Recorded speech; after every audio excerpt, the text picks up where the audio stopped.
Welcome back everyone. Practice set number 29 है। Practice करेंगे इसमें हम करंट अफेयर्स के प्रश्नों पर। यूपीपीएससी के लिए सीरीज चल रही है, ठीक है। इंपॉर्टेंट है प्रश्न यूपीपीएससी के लिए, बीपीएससी के लिए, और जो पैट का एग्जाम होगा सितंबर में उसके लिए भी। तो चलिए स्टार्ट करते हैं। पहला प्रश्न है यहाँ पर, सेंझाऊ मिशन 20 या सेंझाऊ 20 मिशन के संबंध में निम्नलिखित कथनों पर विचार करेंगे। पहला कथन है यहाँ पर, 24 अप्रैल 2025 को चीन ने सेंझाऊ 20 मिशन का सफलतापूर्वक प्रक्षेपण किया। इस मिशन के तहत 3 अंतरिक्ष यात्रियों को 6 महीने के प्रवास के लिए अपने तियानगोंग अंतरिक्ष स्टेशन पर भेजा गया है। मतलब चीन के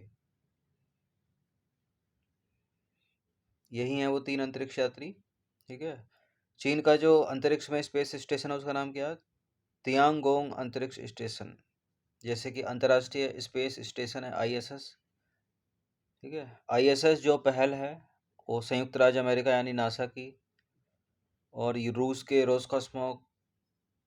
का रोसकॉस्मोस, जापान का जैक्सा है, उसमें यूरोपीय स्पेस एजेंसी है, कनाडा की स्पेस एजेंसी है। इन सभी ने बनाया था अंतरिक्ष स्पेस स्टेशन। इस तरह चाइना का भी है अंतरिक्ष में स्पेस स्टेशन, तियांगोंग अंतरिक्ष स्टेशन। तो चीन ने 3 अंतरिक्ष यात्रियों को 6 महीने के प्रवास के लिए भेजा है वहां पर। ये करेक्ट है, दोनों के दोनों सी है इसका आंसर।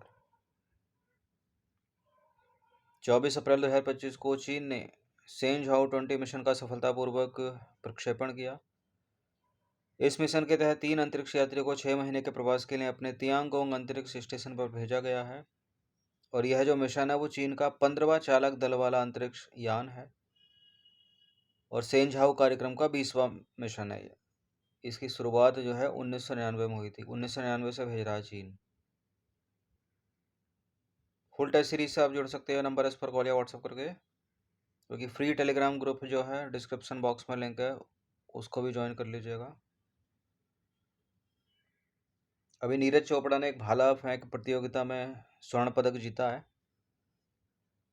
16 अप्रैल 2025 को नीरज चोपड़ा ने साउथ अफ्रीका के पोर्ट चेफ स्ट्रूम इंटरनेशनल इवेंट में कितनी दूरी भाला फेंककर स्वर्ण पदक जीता? कहाँ जीता? साउथ अफ्रीका में हुई थी ये प्रतियोगिता। पोर्ट चेफ स्ट्रूम इनविटेशनल टूर्नामेंट है, ठीक है, इंटरनेशनल नहीं है। और इन्होंने जो भाला फेंका वो फेंका 84.52 मीटर। जो पेरिस ओलंपिक में फेंका था उससे तो कम है काफ़ी। ये डी है इसका आंसर, और इसी में इनको जो है स्वर्ण पदक मिल गया, 84.52 मीटर। 16 अप्रैल 2025 को नीरज चोपड़ा ने साउथ अफ्रीका के पोर्ट चेफ स्ट्रूम इनविटेशनल टूर्नामेंट में भाला फेंक स्पर्धा में 84.52 मीटर दूर भाला फेंककर स्वर्ण पदक जीता। और 2024 में जो पेरिस ओलंपिक हुए थे उसमें नीरज चोपड़ा ने 89.45 यानी 89.45 मीटर थ्रो के साथ भाला फेंका था और रजत पदक जीता था। जबकि पाकिस्तान के अरशद नदीम ने 92.97 मीटर के नए ओलंपिक रिकॉर्ड के साथ स्वर्ण पदक जीता था।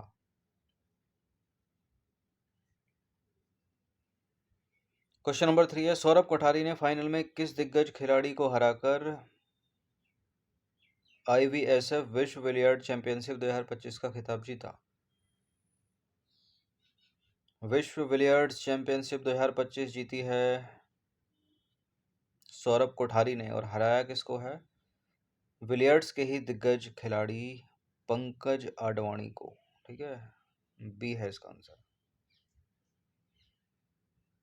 12 से 16 अप्रैल 2025 तक आईबीएसएफ विश्व बिलियर्ड चैंपियनशिप 2025 आयरलैंड के कार्लो में एसबीआई अकादमी में आयोजित हुई। शीर्ष भारतीय बिलियर्ड्स खिलाड़ी सौरभ कोठारी ने फाइनल में कई बार के विजेता पंकज आडवाणी को हराकर खिताब जीता। कोठारी 725 अंक बनाकर चैंपियन बने, जबकि आडवाणी 480 अंक ही बना सके। क्वेश्चन नंबर 4 पर आ जाइए। 4 अप्रैल 2025 को निम्नलिखित में से किस देश ने अपना पहला गोल्ड एटीएम शुरू किया है? भारत ने नहीं किया, पाकिस्तान ने नहीं किया, भूटान ने नहीं, चीन ने शुरू किया है। चीन के संघाई शहर में शुरू हुआ ये। अप्रैल 2025 में चीन ने पहला गोल्ड एटीएम संघाई में शुरू किया है? यह गोल्ड एटीएम सोने को पिघलाता है, उसकी शुद्धता और वजन की जांच करता है और उसका मूल्य आपके बैंक खाते में स्थानांतरित कर देता है। तो चीन है इसका आंसर।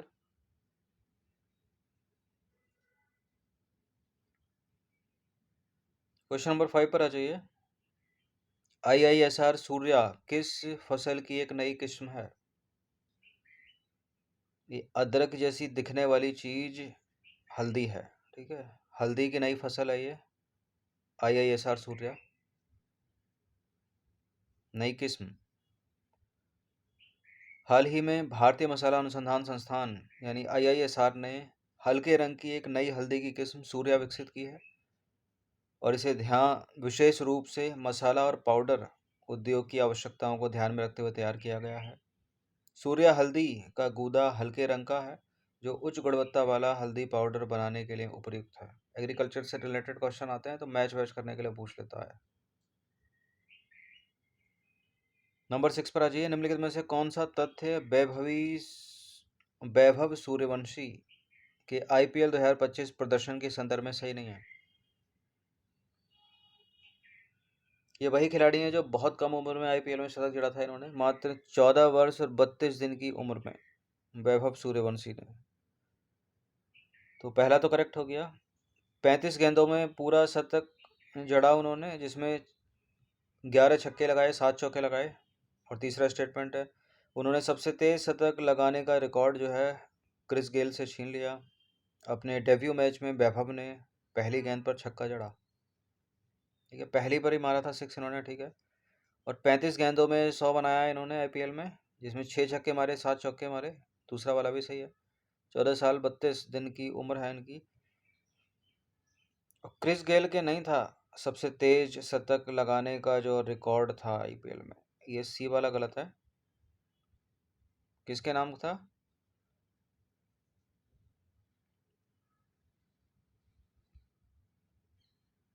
मनीष पांडे के नाम था, ठीक है। हल्दी कहाँ से, ये तो ऊपर वाला आ गया। यहाँ सी वाला स्टेटमेंट गलत है ना, तो सी वाला स्टेटमेंट लिखा जाएगा ना यहाँ। देखिए 28 अप्रैल 2025 को वैभव सूर्यवंशी IPL में शतक जड़ने वाले सबसे युवा क्रिकेटर बन गए हैं। मात्र 14 वर्ष और 32 दिन की उम्र में इन्होंने शतक लगाया और उन्होंने ये उपलब्धि राजस्थान रॉयल की तरफ से खेलते हुए गुजरात टाइटन के खिलाफ हासिल की। सूर्यवंशी ने गुजरात टाइटंस के खिलाफ 35 गेंद में शतक पूरा किया, जिसमें 11 छक्के लगाए उन्होंने और 7 चौके लगाए।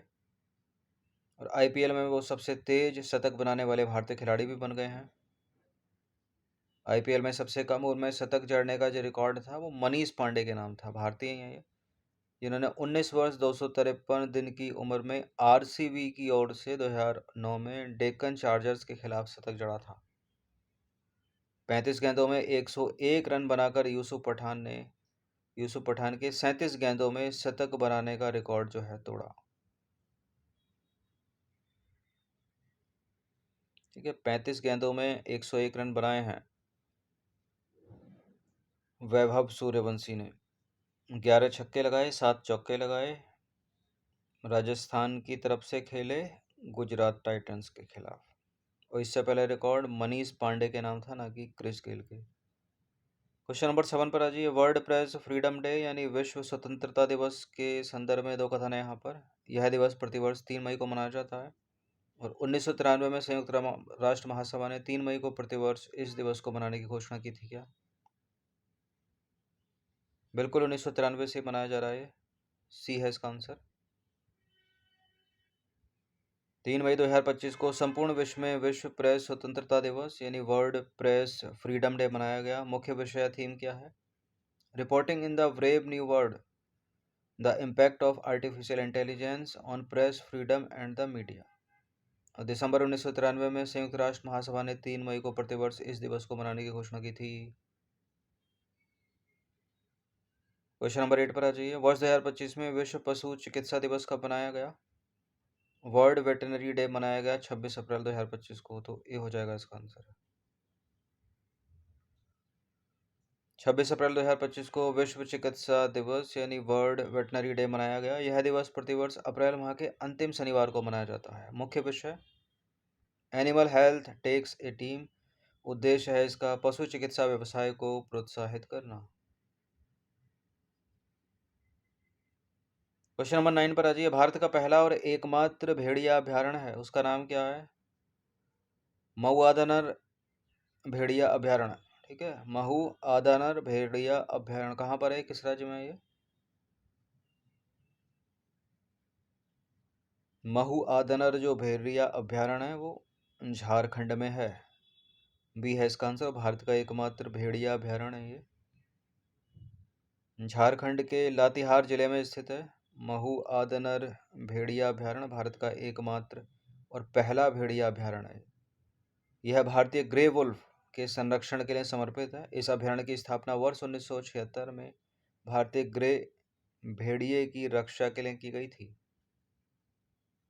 इसका क्षेत्रफल है 63 वर्ग किलोमीटर। यह अभयारण्य जो है पलामू टाइगर रिजर्व का हिस्सा है। पलामू टाइगर रिजर्व कहाँ पर है? झारखंड में। मैचिंग के लिए पूछता है।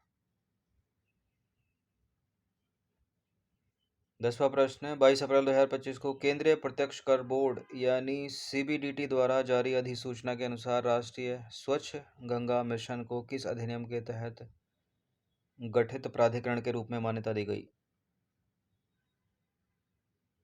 जल प्रदूषण निवारण और नियंत्रण अधिनियम 1974 नहीं है, पर्यावरण संरक्षण अधिनियम 1986 है। ठीक है, तो इसका आंसर हो जाएगा ऑप्शन नंबर बी। 22 अप्रैल 2025 को केंद्रीय प्रत्यक्ष कर बोर्ड यानी सीबीडीटी द्वारा जारी अधिसूचना के अनुसार वित्त मंत्रालय ने राष्ट्रीय स्वच्छ गंगा मिशन को कर छूट का दर्जा दे दिया है। ठीक है, इसलिए न्यूज़ में है। अधिसूचना में कहा गया है कि सरकार के प्रमुख नमामि गंगे कार्यक्रम का कार्यान्वयन करने वाला राष्ट्रीय स्वच्छ गंगा मिशन अब पर्यावरण संरक्षण अधिनियम 1986 के तहत एक गठित प्राधिकरण है। और पर्यावरण संरक्षण अधिनियम 1986 के तहत गठित प्राधिकरण राष्ट्रीय स्वच्छ गंगा मिशन NMCG को आकलन वर्ष 2024-25 से आयकर छूट मिलेगी। ठीक है, तो मिल रही है इसको।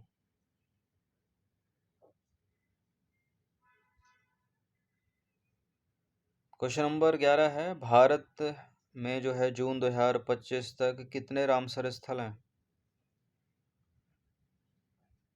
या आर्द्रभूमि स्थल हैं भारत में जून 2025 तक? 91। अभी 2 नए ऐड हुए हैं तो 89 से हो गए हैं 91। जून 2025 तक भारत में 91 रामसर स्थल हैं। ये वे आर्द्रभूमियां हैं जिन्हें रामसर कन्वेंशन के तहत अंतर्राष्ट्रीय महत्व का माना जाता है। भारत में सबसे अधिक रामसर स्थल जो है तमिलनाडु में है, जहां 20 रामसर स्थल हैं। और हाल ही में 2 और आर्द्रभूमियों को रामसर सूची में जोड़ा गया है, जिससे यह संख्या 91 हो गई है 89 से बढ़कर। और ये 2 नए कौन से जोड़े गए हैं? खीचन फलौदी, मेनार उदयपुर का, और दोनों के दोनों राजस्थान में स्थित है।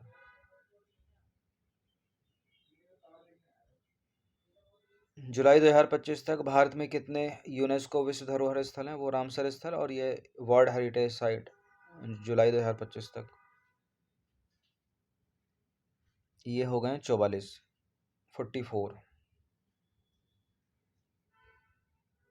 जुलाई 2025 तक भारत में 44 यूनेस्को विश्व धरोहर स्थल हैं। इनमें 36 सांस्कृतिक, 7 प्राकृतिक और 1 है मिश्रित स्थल। वो कौन सा है? सिक्किम का कंचनजंगा। देखिए, भारत का 44वां विश्व धरोहर स्थल मराठा सैन्य परिदृश्य है, जिसमें मराठा के 11 किले और तमिलनाडु का 1 किला शामिल है। यह घोषणा जो है जुलाई 2025 में यूनेस्को की विश्व धरोहर समिति के 47वें सत्र में की गई थी।